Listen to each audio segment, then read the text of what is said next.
आज बात करते हैं मैटर की। मैटर क्या है? बट सर चैप्टर का नेम तो सॉलिड लिक्विड एंड गैस। हाँ, उसी पे आते हैं। पहले मैटर को समझिए। सॉलिड, लिक्विड और गैस जो है ना, वो मैटर के स्टेट्स हैं। राइट। मैटर क्या है? कोई भी चीज जिसको हम देख सकते हैं, जिसको हम छू सकते हैं, जिसको हम फील कर सकते हैं, वो सब मैटर है। Anything which has mass and and occupies which space has mass and occupies space. and occupies space,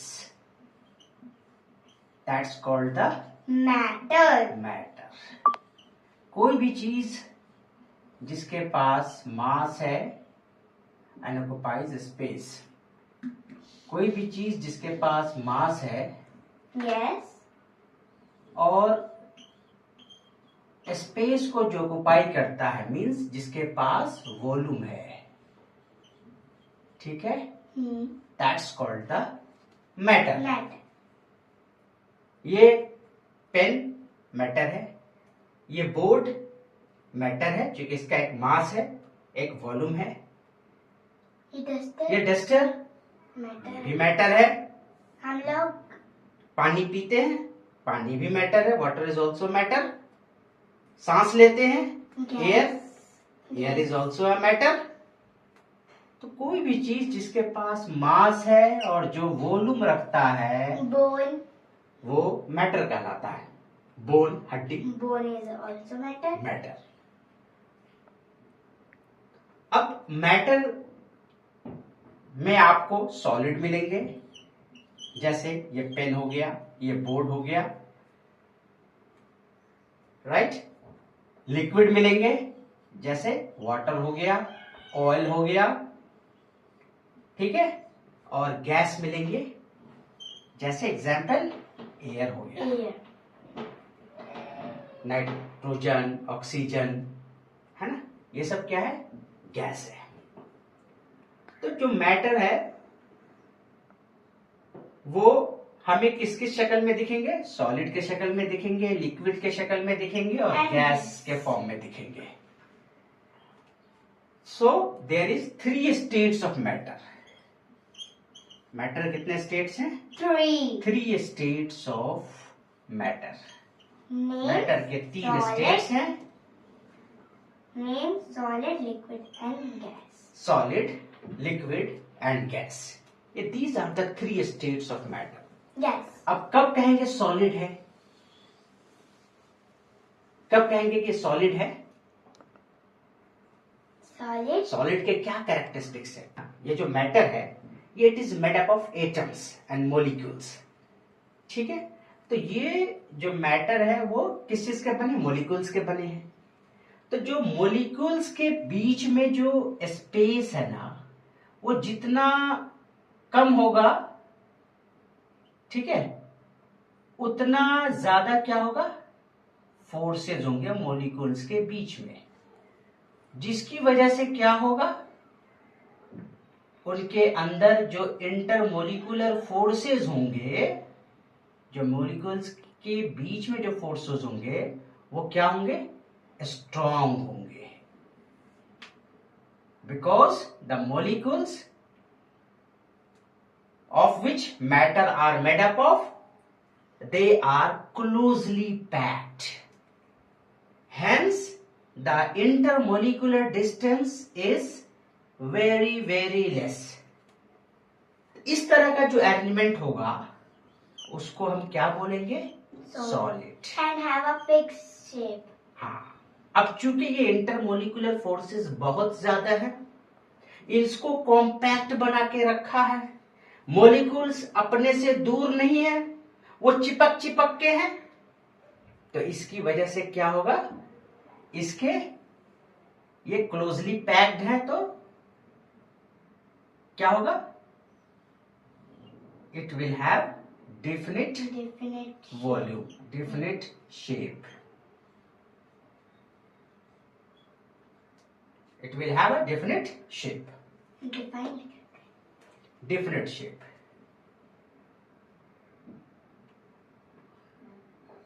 okay, that will have the definite shape. अब हमें क्या समझ में आया कि सॉलिड में जो मॉलिक्यूल्स हैं, atoms and molecules are the building block of matter. Molecule से मैटर बने होते हैं, ठीक है। और ये मॉलिक्यूल्स का अरेंजमेंट कैसा है, ये मॉलिक्यूल्स कितना क्लोजली पैक्ड है, ये मॉलिक्यूल्स के इंटरमोलिकुलर फोर्सेस कितना स्ट्रांग है, ये बताता है और यही डिसाइड करता है स्टेट्स ऑफ मैटर को, ठीक है, कि वेदर इट इज सॉलिड और लिक्विड एंड गैस। बहुत क्लोजली पैक्ड है, इंटरमोलिकुलर डिस्टेंसेस बहुत कम है, इंटरमोलिकुलर फोर्सेस बहुत स्ट्रांग है, तो इस केस में हमें क्या मिलेगा, सॉलिड मिलेगा।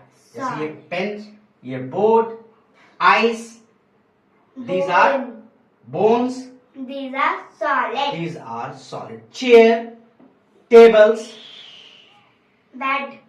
bed, ये सब क्या है, एक डिफिनिट शेप है इसके पास। इनके जो मॉलिक्यूल्स हैं, मॉलिक्यूल्स जो है वो स्ट्रांगली अटैच्ड हैं एक दूसरे से, ये इधर उधर नहीं जा सकते, कुछ भी कर लो, ये जो मॉलिक्यूल्स हैं ये अपनी जगह नहीं छोड़ेंगे, तो ये क्या कहलाएंगे, सॉलिड। लिक्विड में क्या होगा, ये जो मॉलिक्यूल्स है ना वो थोड़े थोड़े दूर होंगे, ठीक है।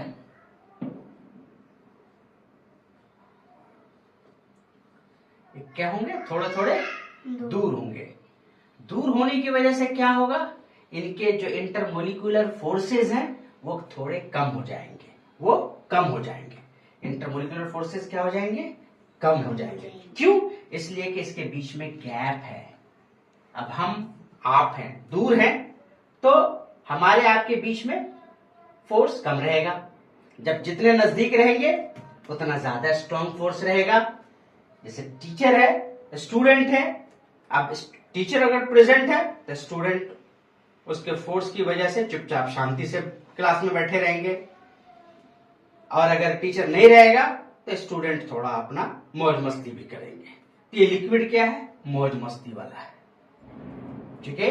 There is a gap between the molecules. इस गैप की वजह से जो फोर्सेस हैं, इंटरमोलिकुलर फोर्सेस जो हैं वो कम होते हैं, तो इसलिए इस तरह के एलिमेंट कहां मिलेंगे आपको, लिक्विड में।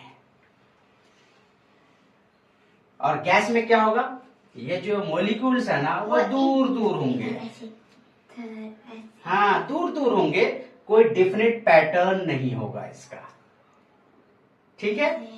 ये जहां जगह मिलेगा वहां भाग जाएगा। They have not. हाँ, they will move because the forces between the molecules are very less. इसमें जो मॉलिक्यूल्स है एक दूसरे को छोड़ के भी भागते रहेंगे। And it is in random way. हाँ, it move in random way. It arrange in random way. Random. तो गैस में क्या होता है कि जो इंटरमोलिकुलर फोर्सेस हैं वो बहुत कम होते हैं, yes. और इंटरमोलिकुलर स्पेस जो है, जो ये गैप है, वो सबसे ज्यादा होता है as compared to solid and liquid.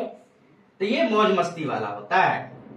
अब जैसे वाटर है, उसको आपने एक गिलास में रखा तो उसका एक वॉल्यूम फिक्स है, उसको आप कहीं भी रखिएगा वो अपना ही वॉल्यूम लेगा। बट ये गैस है, उसको आप जिस कंटेनर में रखो वो अपना इधर उधर घूमता रहेगा, मूव करता रहेगा। उसको ये नहीं कहा नीचे बैठ जाना, बैठेगा नहीं, वो कभी ऊपर रहेगा, कभी दाएं रहेगा, कभी बाएं रहेगा, कभी इधर घूमता रहेगा, मनमौजी राजा है गैस। और सॉलिड क्या है, एकदम जकड़ करके बैठा रहेगा। No, I will not move, एकदम ऐसे। I will arrange in a very strong way. I will not move. I will not leave my spaces. और लिक्विड में हाँ फ्लो करेगा from higher region to lower region, इस तरीके से। ऐसे ऐसे और ऐसे। But it will have a definite volume. Liquid will have a definite volume, gas में कोई डेफिनेट वॉल्यूम नहीं होगा। तो ये आपने समझा कि ये जो सॉलिड लिक्विड गैस है इसको कौन सी चीजें डिफाइन कर रहा है? जो मॉलिक्यूल्स के बीच का गैप है वो डिफाइन कर रहा है, जो मॉलिक्यूल्स के बीच का फोर्स है, जो स्पेस है वो डिफाइन कर रहा है, और जो मॉलिक्यूल्स के बीच का जो फोर्स है वो डिफाइन कर रहा है। ये फोर्स जितना कम होगा उतना ही ये मनमौजी राजा होगा, घूमता रहेगा इधर उधर। ठीक है, जितना फोर्स कम रहेगा उतना ही मनमौजी राजा होगा, उतना ही इसको मूव करने में आसानी होगी। और जितना स्पेस कम होगा, स्पेस अगर कम होगा तो उतना ही स्ट्रॉन्ग बॉन्ड होगा, उतना ही ज्यादा फोर्स होगा उसके अंदर, तो वो एक डिफिनिट पैटर्न लेकर के बैठा रहेगा। ऐसे सॉलिड में सबसे ज्यादा क्लोजली पैक्ड होता है। तो एक स्ट्रक्चर देता है आपको देखने के लिए, सॉलिड है। ये पेन इसी की वजह से है, सॉलिड है, इस वजह से हमने इसको पकड़ रखा है। लिक्विड होता तो पकड़ते, गिर जाता नीचे पानी। गैस को तो ऐसे तो घुमाते रहो, पता ही नहीं चलेगा कहाँ है, वो तो इनविजिबल है, दिखेगा भी नहीं कहाँ पहुंच रहा भाई साहब। यहाँ पे भी गैस हो, दुनिया में क्या पता है, गैस है तभी तो सांस ले रहे हैं। विदाउट गैस जिंदा रह सकते हैं क्या? तो ये है, the matter is made up of molecules, and molecules के जो स्पेस है, जो इंटरमोलिकुलर स्पेस है और इंटरमोलिकुलर फोर्सेस है, वो डिफाइन करता है कि whether the substance is solid, liquid और गैस। ओके? अब ये भी मजे की बात है, सब एक दूसरे में चेंज भी हो सकते हैं। इंटर कन्वर्जन होता है, जैसे सॉलिड से लिक्विड जा सकता है, लिक्विड से गैस जा सकता है, गैस से लिक्विड बन सकता है, लिक्विड से सॉलिड भी बन सकता है। जैसे आप सोचिए इवेपोरेशन। सबसे आसान एग्जांपल लीजिए जो आपके हमेशा आपके नजरों के सामने होता है, पानी, वाटर। वाटर को फ्रीजर में रख दो तो क्या बन जाएगा? आइस।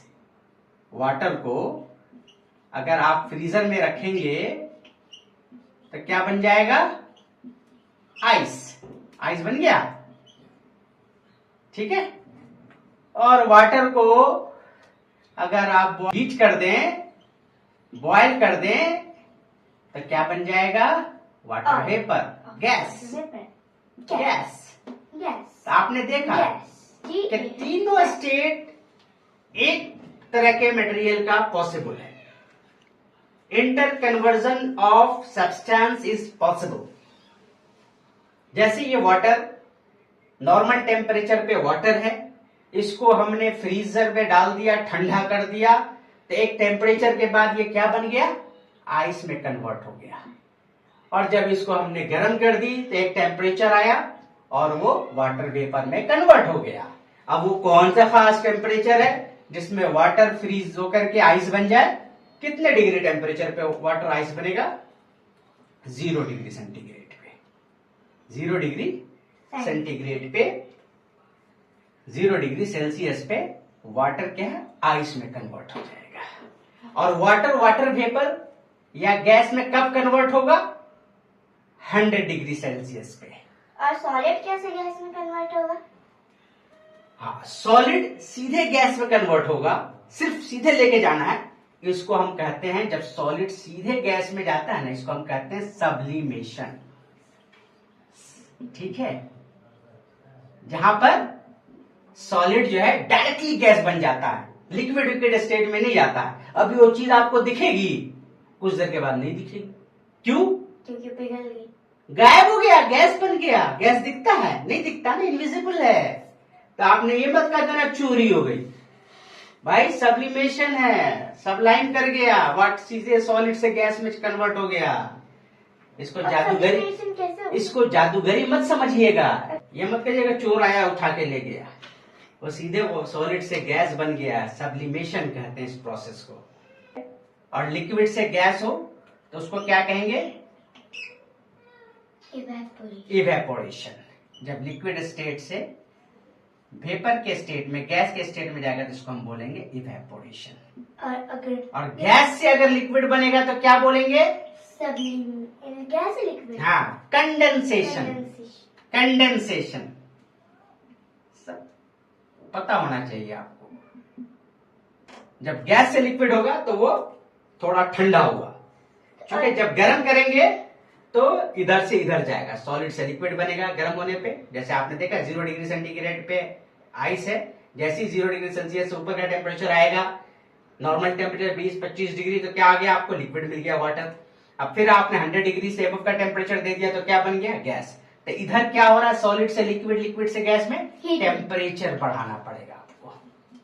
क्या बढ़ाना पड़ेगा, टेम्परेचर आपको इंक्रीज करनी पड़ेगी, तब आपको सॉलिड से लिक्विड मिलेगा, लिक्विड से गैस मिलेगा। अगर हम लिक्विड से सॉलिड जाए तो फ्रीज, अगर हम गैस से लिक्विड, लिक्विड से सॉलिड जाएंगे, इस साइड जाना है मुझे, तो कंडेंस, तो क्या होगा, टेम्परेचर को डिक्रीज, कम करना पड़ेगा। इस कंडीशन में टेम्परेचर डिक्रीज होगा, ये ध्यान रखिएगा। टेम्परेचर क्या होगा, डिक्रीज होगा। क्योंकि 100 डिग्री सेंटीग्रेड पे आपको वाटर वेपर मिल रहा था, जैसे आपने कम किया 100 से कम, वो लिक्विड में आ गया। लिक्विड्स को भी आपने और 0 डिग्री पे ले गए तो क्या बन गया, आइस बन गया, सॉलिड। तो टेम्परेचर बहुत इंपॉर्टेंट रोल प्ले करता है स्टेट्स ऑफ मैटर को चेंज करने में, सॉलिड से लिक्विड जाने में, लिक्विड से गैस जाने में, गैस से लिक्विड जाने में, लिक्विड से सॉलिड आने में। ये ध्यान रखिएगा।